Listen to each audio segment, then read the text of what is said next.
everyone, welcome to Longarming by Jaclyn. Today we're going to talk about, now that I've made some dog beds that need to be bound, we're going to talk about some top 5 fun and zesty ways to add a little interest and do a special binding on whatever project. So this is dog beds. They might look a little different, but the binding technique is exactly the same. And the first one that we're going to do is make some Prairie Points. Today we are going to cheat and use a package of pre-cuts.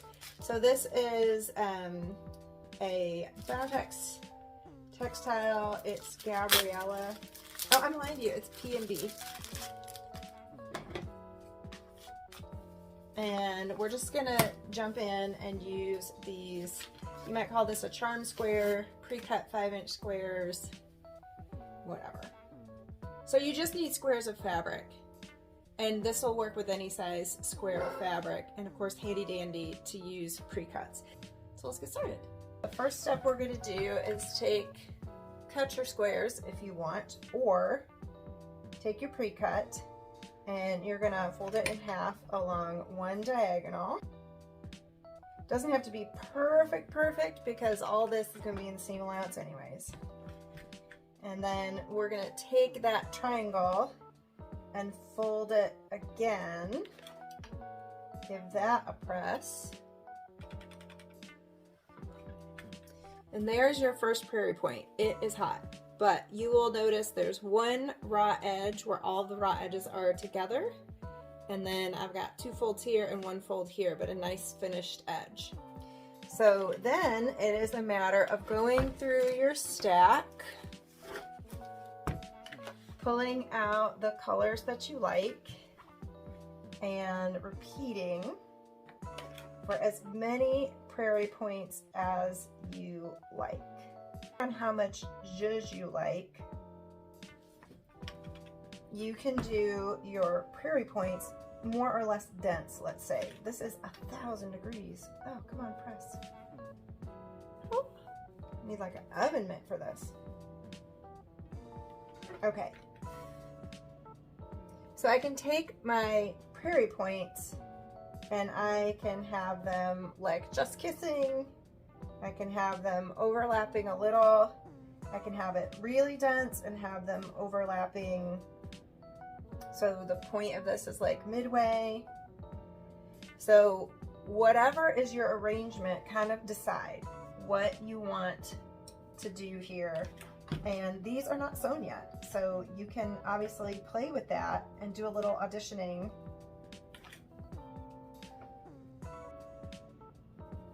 And see exactly what you like to take shape. So go in there, play with it, audition, move stuff around, decide how you like it. My one tip would be, once you decide how far apart you want those to make it consistent, measure from point to point and decide what that number is going to be. So as you go along the length of these, you have the same distance between the points of your Prairie Points and it looks consistent. But it's your quilt, you do you. Hot tip. Hot because this iron is 1,000,000 degrees. So this is a lovely floral and it's got a lot of colors in it. So as you're folding it, if you want to see that flower and you fold it this way, you're not going to see that flower. So pay attention, like fussy fold, and think about the scale of these fabrics, because that is how much of the fabric is actually going to show in the Prairie Point, because you'll have seam allowance down here grabbing all this raw edge.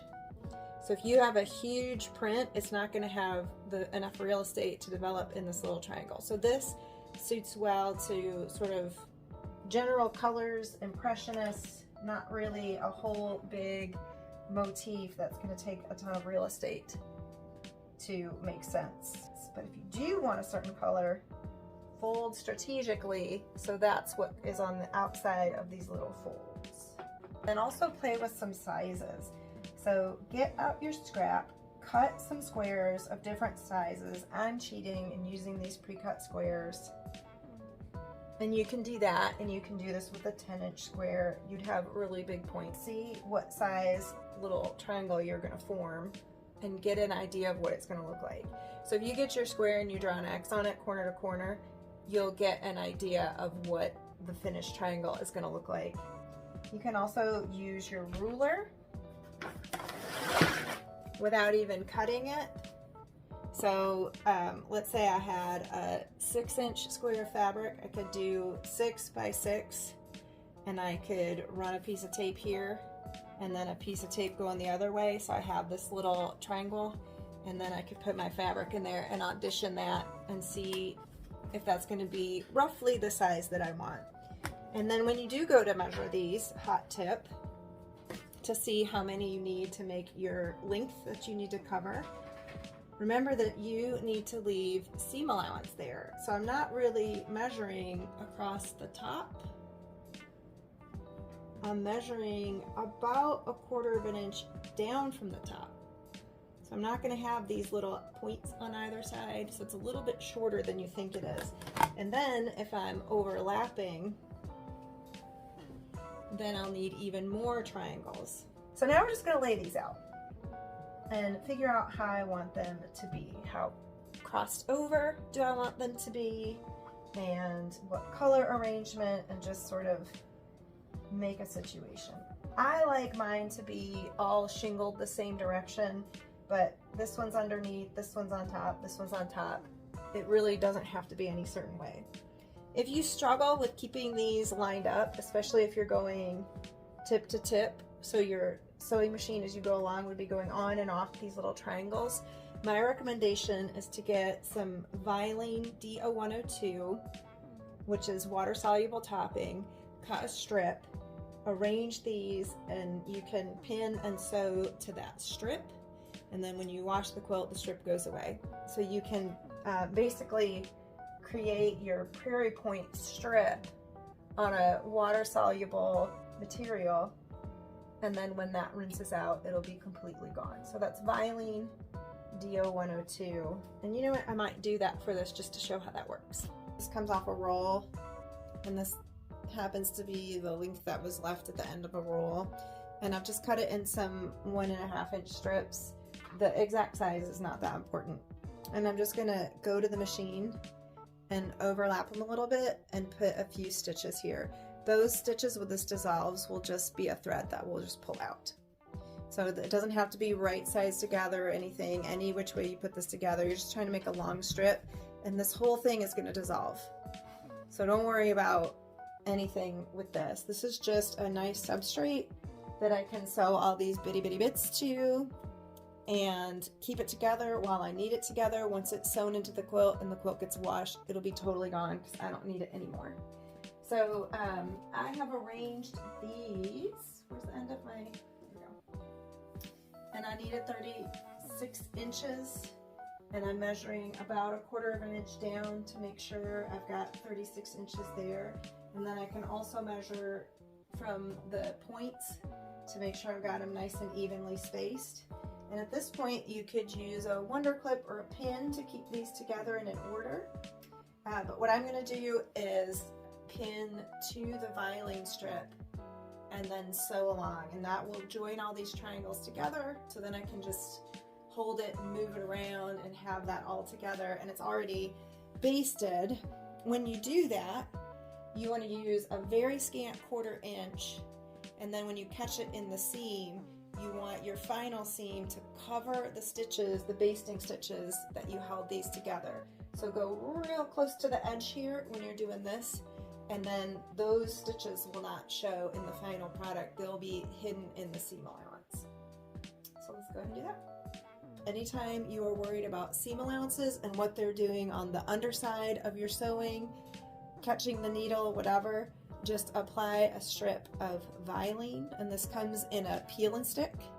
So you could literally put it on there like a piece of tape. Sew to your heart's content, and when you wash, this is completely dissolved. The peel and stick, the adhesive, everything. So this is the plain, and it comes in a tacky. Because this is water soluble, you do not want to put a hot iron directly on this. So if you're going to press around any kind of Vilene, you want to either lower the temperature of your iron significantly or just put a pressing cloth over this and do what I do, kind of just go fast. And at the beginning and the end, I want to leave a length because I don't want to be starting my needle right on the edge. So I'm going to leave myself a good little length at the beginning and a good little length at the end. I don't want to quit that much. And if you are so inclined, you can take some pins. So here I've got my strip. They're all pinned in place. The only thing I have to worry about is because this is water soluble, you have to protect this product from humidity the whole time. It's gonna come wrapped in like cellophane or plastic, whatever. But once you open that package, put it in like a Ziploc bag. And when you have your project pieces out, store them in a plastic bag away from humidity. Keep the air conditioning on in your sewing room. Because if this gets humid, it's gonna start to dissolve. It takes very little moisture to actually dissolve this material. I am at the machine with my strip, and I am going to put the Prairie Point side up. This underneath side is nice and smooth with no little tabs and seam allowances, so I don't have to worry about where those are going. And it's not gonna eat my point because I have that strip of vinyl underneath. That's gonna keep that above board for me. Using an older machine here. It's kind of loud, bear with me. So I'm just going to do a little back stitch there, and then as I go, I want this raw edge to be aligned. So regardless of how well I pin that to the vinyl, I'm going to try to get the vinyl flat and smooth. Try to keep it a scant 1/4 of an inch, use your guides, and then even if I have to unpin and reposition, I'm going to use my pins as a guide and ease this tip under, keeping this raw edge line straight and smooth and even as I go. And obviously you want to pull that pin out before you run over it.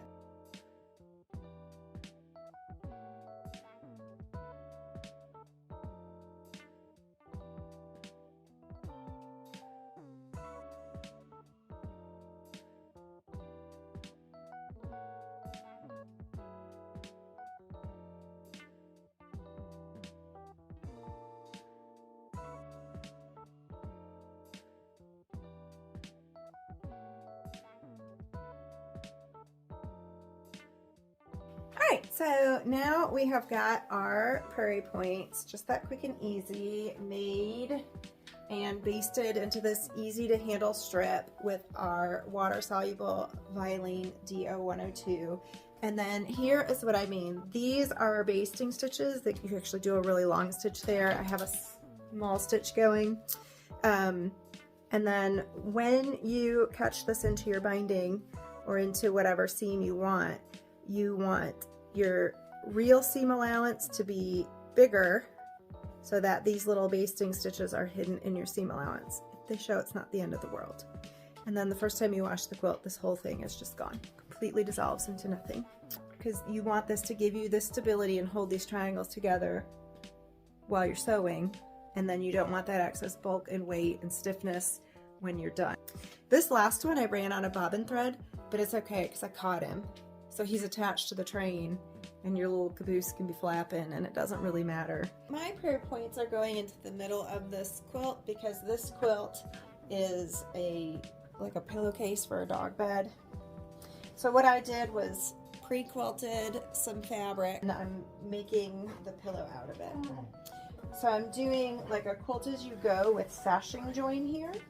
This is what makes this work. It seems like a lot of stitching. So I just sewed this sashing strip right sides together to my other pre-quilted fabric. So I could see nicely, I just wrapped that Vilene around to make a nice smooth edge. All this is gonna go away and when I wash it, so it doesn't matter. And that just gave me a nice clean straight edge that I could see. And then these layers were already put together, so I didn't have to worry about that shifting. And I just stitched along, this basically was a 1/4 inch, and then I came back with a scant 1/4 inch. And not only have I basted these Prairie Points to each other, now I've basted the strip of Prairie Points to my seam allowance.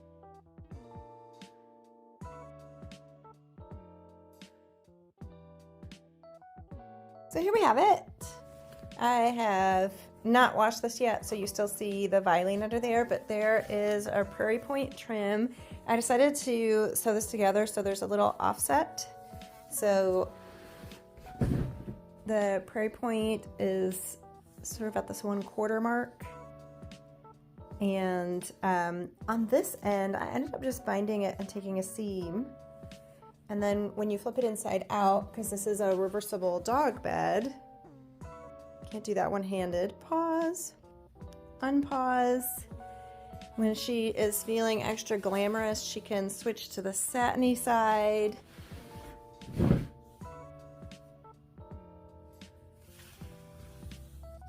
And there it is.